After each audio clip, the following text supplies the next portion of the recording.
everybody, I'm Aisyah and today we'll be looking at the Bunga Mas artifact in Gallery C. So, Bunga Mas is a tree that resembles it being coated in gold. Bunga Mas is also short for Bunga Emas dan Perak, which literally translates to golden and silver flowers. It stands at 1.5 meters tall and about 15 kilograms. Now the name itself, Bunga Emas dan Perak, gives a clue as to what it may be. Instead of it made wholly from gold, it is also made wholly from silver but coated with gold.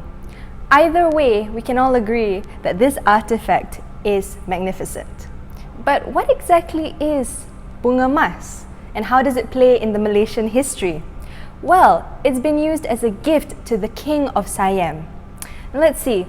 Before the British, the Dutch, the Portuguese and the Japanese had come to Malaysia, another foreign force was actually Siam. It took control over the northern states of Malaya, Kedah, Perlis, Kelantan and Terengganu. And the leaders of those states gave the gift of this Bunga Mas to the Siam king every 3 years. So now, let's close our eyes and imagine this.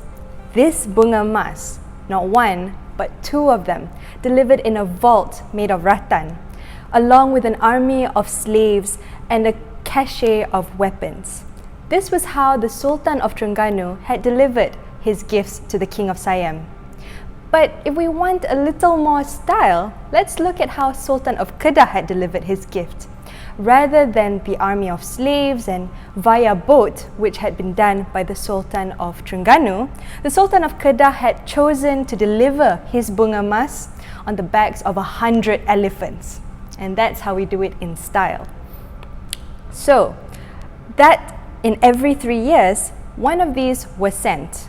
But what exactly was the intention of it? Now that was somehow lost in translation. For you see, the sultans of these 4 states had given it as a token of friendship to the King of Siam. However, the King of Siam himself took it as a gift rather to accept as his control over the northern Malay states. Whatever its intentions were, this Bunga Mas played an important role to maintain the peace between Siam and Malaya, as well as maintaining its diplomatic relations. Now, how did this tradition actually start? It's unclear, but there is one favorite tale of mine. That is, the Sultan of Terengganu had gifted this Bunga Mas to celebrate the birth of the newborn Prince of Siam, who just so happened to be his grandson. And this carried on and on for nearly 80 years, until the final one in 1906, sent to the King of Siam, and another one was ready to take place. Before, in 1909, however, a new familiar face came into play, and that is the British. For you see, the British and Siam had signed an agreement whereby the northern Malay states, Kedah, Perlis, Kelantan and Terengganu, have gone under the control of the British. And this treaty is infamously known as the Anglo-Siamese Treaty of 1909. Now, rather for the final Bunga Mas of 1909 to collect dust, the Sultan of Terengganu decided to send this, along with his usual hamper of weapons, to send to the King Edward VII in London, personally presented himself by the colonial officer. And thus was the final Bunga Mas sent in creation. So now a final question would be, where exactly are all these Bunga Mas? Because, as you know, all have been gifted to the King of Siam.